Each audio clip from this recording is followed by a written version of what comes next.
Hi everyone, welcome back to another video. In today's video, we're going to be going over all of the books that I read in the month of February. I'm going to be honest, I usually would like to have read a little bit more than I did. However, I was in a major reading slump, which we all know because I mention it in almost every video. I was in a major reading slump all the way from January to the beginning of February. So with that in mind, I am pretty proud of what I was able to read when I was getting out of my slump. Almost all of these books you probably heard me talk about. One of them I haven't finished yet, but I'm going to put it on anyway because I'm going to finish it today. So we'll get to that at the end. I'm going to be going in order of all of the books that I read this month, and I'll give you a little bit of my thoughts, maybe a little synopsis, and we'll go from there. I've got my Hydro Flask. I've got my Taylor Swift crew neck. I've got my carrot Squishmallow. We're ready to go. And of course, because it wouldn't be one of my videos without this, we have Cleo scratching at the door to get in.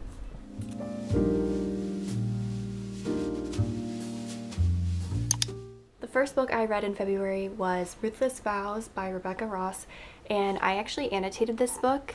This is the second book in the Letters of Enchantment duology, which is Divine Rivals and Ruthless Vows. It's kind of like a YA historical romantasy, which I thought was really interesting. I loved Divine Rivals, ate it up, was obsessed with it. Going into this book, because of that, I had really high expectations. I was expecting this to be basically Divine Rivals 2.0. But I was kind of expecting more fantastical elements. I think one thing about Divine Rivals is that it's kind of advertised as a romantasy. However, I think that the fantasy elements are not really the main thing. Like, I think the romance kind of takes center stage. I was kind of, maybe not even, I don't know if confused is the word, but kind of wishing there was a little more context when it came to the world, the elements of the world, how it worked. I was hoping to get more context about the magic system, all of that. So anyways, I had pretty high expectations going into this, and I would say that I was a little disappointed overall. I think it was really hard for me to get through the first half of this book. The beginning, chapters I really liked and I was intrigued, but then towards the middle I feel like it really slowed down. I was a little underwhelmed, but I still really enjoyed it.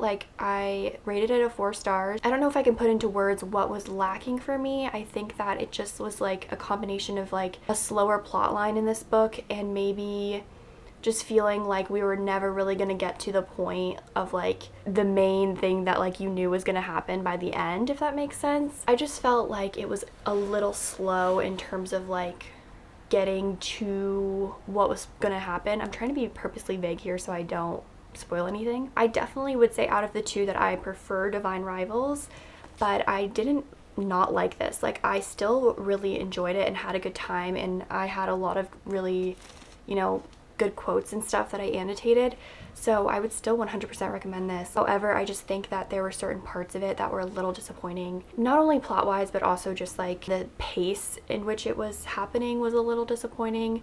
I feel like Divine Rivals was really fast-paced, and this just kind of, I guess, lacked in that aspect, so it was a little bit harder for me to get through, and honestly, I feel like this did not really help me get out of my slump. I think this kind of encouraged my slump to keep going. I just didn't love it as much as Divine Rivals, but I still rated it 4 stars. I would still recommend it. I would say that I loved it, but I wasn't obsessed with it like I was with Divine Rivals. The second book that I read this month was The 7-Year Slip by Ashley Poston, and I read this actually in a reading vlog. The next 2 books on top of this I read in a reading vlog, so if you haven't watched that reading vlog, you can go watch me read these books in real time. I would say this is the book that really truly got me out of my reading slump.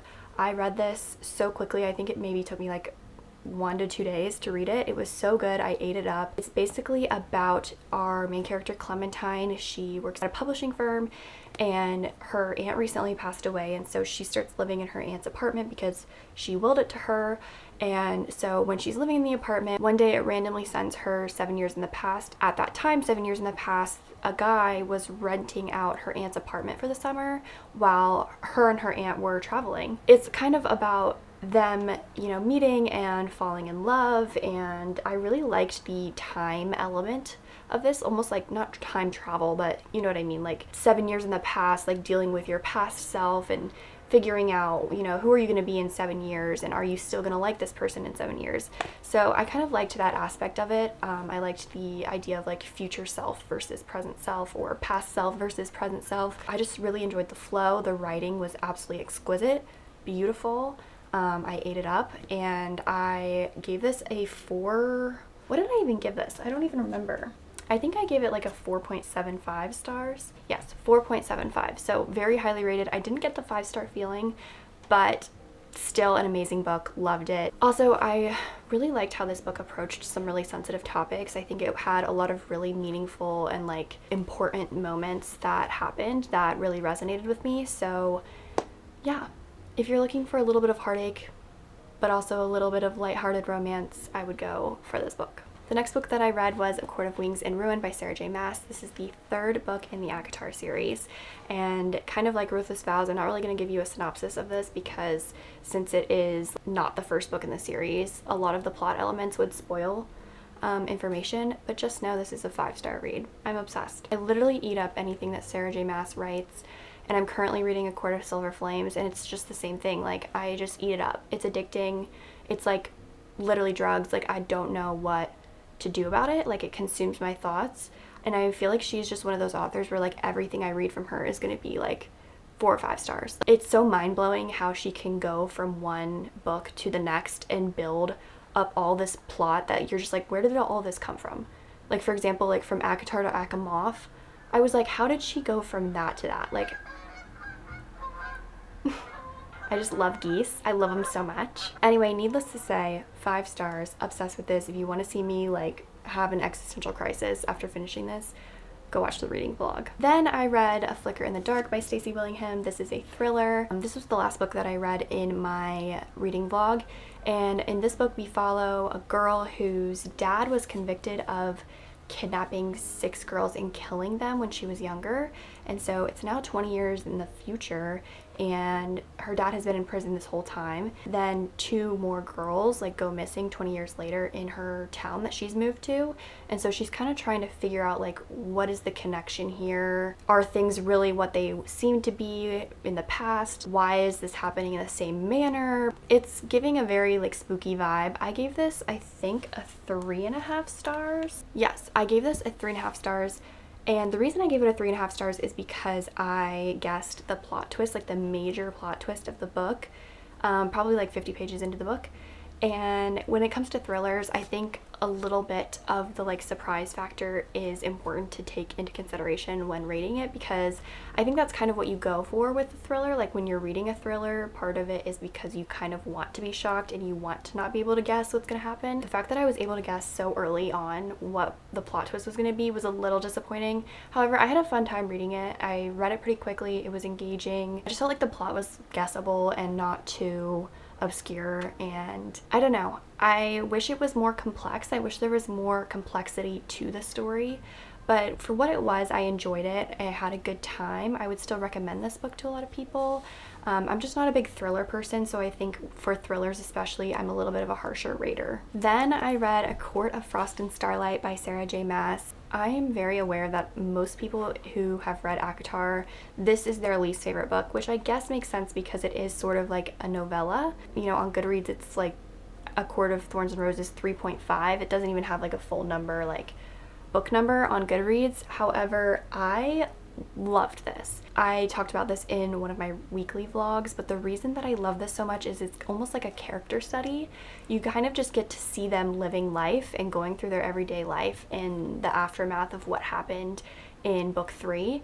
And so I just am so in love with these characters. Like, I feel like they're my friends, that just watching them live their everyday life and go through like normal everyday things and reading about that is like exciting for me. I gave this a 5 stars. This is the lowest rated out of the entire series on Goodreads, but I gave this a 5 stars. I was obsessed with it. I read it so quickly. I just felt so like warm and cozy while I was reading this. It felt like all things just like comfortable. I felt like I was sitting at like a fireplace drinking hot cocoa. Like, it was just the ultimate cozy vibe. So, you know, going from like a really intense plot line in book 3 to this was definitely needed. I felt like I needed kind of a break in between A Court of Wings and Ruin and A Court of Silver Flames to kind of just decompress and understand like what I have been reading and kind of like mourn and deal with the plot lines and like what's going on. For that purpose, this was just everything that I needed. And like I said, I just love the characters so much that I think any book that she would ever write about these characters, I would just rate it 5 stars because they're just so comforting to me, and reading about them is comforting to me. Yeah, that's how I feel. Sue me. After that, I read Bride by Ali Hazelwood. This is a new release, and it came out earlier this month in February, so I was definitely eager to read this and kind of see how it went. I've read one other book by Ali Hazelwood, The Love Hypothesis, and I really liked that. I think I rated it a 4.5, and so since I had rated that so highly, I went into this with high expectations, and I would definitely say they were met. I've heard some mixed reviews. A lot of people have really loved this book and raved about it, and a lot of people just thought it was like okay. I haven't heard anything like super negative about it. I was, you know, a little bit like I'm not sure how I was gonna feel about it, especially because it's not really her typical romance. This is kind of classified as like a paranormal romance. There's some like fantastical, like magical elements, I guess you could say. And it's basically about our main character, whose name is Misery, and she is a vampire. And so in this world, vampires and wares are kind of like just naturally enemies, and so there's this like political world going on between the wares and the vampires and the humans, where they're all trying to kind of, you know, forge alliances and prevent conflict.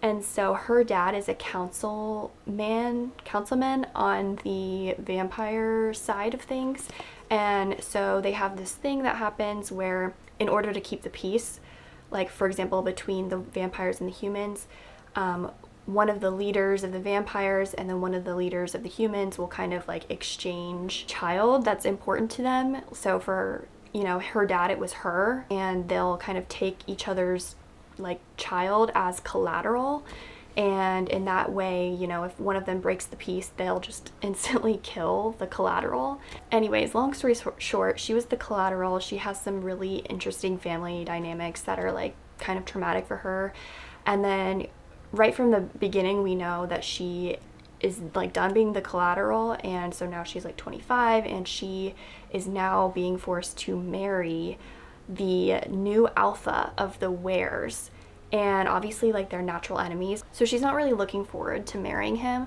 However, she has some ulterior motives as to why she wants to go through with this and why she's actually like not fighting against like marrying him. So there's kind of that plot line, which is almost like a mystery going on, and we're trying to figure out what's going on with that the entire time, while also like she is navigating being married to a were alpha, which is totally like against her nature as a vampire. And since she grew up, you know, as the collateral amongst the humans, it's just even more complicated. And there's a lot of like found family, there's a lot of like betrayal, and you're just trying to figure out like who can you trust and all of that while you're reading this. But also the romance is just incredible. I ended up giving this book a 4.5 out of 5 stars because I just really had a good time with it, really loved it. I had no really major complaints with it. Like I just thought it was a good time, and I really ended up growing to love the main characters. I am pretty sure the lighting has changed a lot since I sat down to film. The sun is setting, so sorry about that. Last book that I'm going to talk about in February is Magnolia Parks by Jessa Hastings, and I'm actually currently reading this. I am, I think, like 65% of the way through this book, and I'm planning to finish it today, so that's why I'm including it. It's the last day of February today, and I definitely don't want this to like bleed over into March. So I actually read this book last April, and I gave it 4.5 stars. It was like right when I was getting into reading again, and I was hearing a lot about this like on Book Talk, and just a lot of my friends had been reading it. And this book is about Magnolia Parks and BJ Ballantyne, who are both rich London socialites. It's kind of giving like Gossip Girl vibes. Basically, they are kind of in this like relationship, and there's a lot of like toxicity.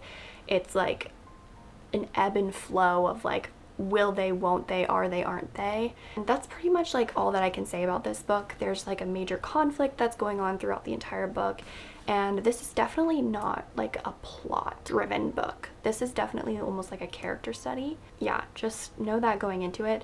There are definitely times that it's hard to read because a lot of the behavior is just so like foul.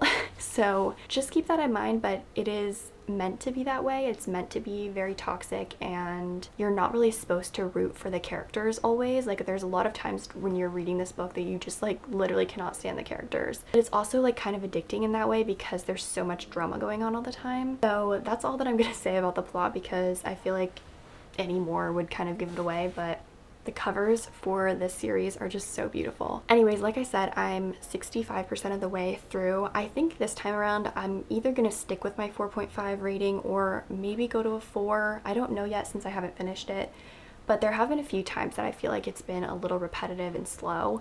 So I don't know. I'm gonna have to update you guys later, maybe in a vlog or something, about what I end up rating this, but as of now, I think it's probably like a 4 or a 4.5. I think I'm more excited to continue on in the series because I've heard amazing things about the second Magnolia Parks book. Not Daisy Hates, but the second Magnolia Parks, The Long Way Home. I've heard amazing things about that book. So I think I'm excited to read that because I think almost everyone agrees that that one is like the best one in the series. I could be wrong about that, but that's just like the vibe that I'm getting. So those are all of the books that I read in February. As you can see, I have my March TBR right here, and I'm gonna start getting to work on that tomorrow. Yeah, that is all that I have for you. Thank you guys so much for watching. I really hope you enjoyed this video. Once again, sorry about the lighting. It's just, this is like the only time of day that I can really film. I hope you guys had a wonderful month of reading, and I hope you have another wonderful month of reading in March. If you liked this video, please give it a thumbs up and subscribe to my channel, and I will talk to you guys again very soon in my next video.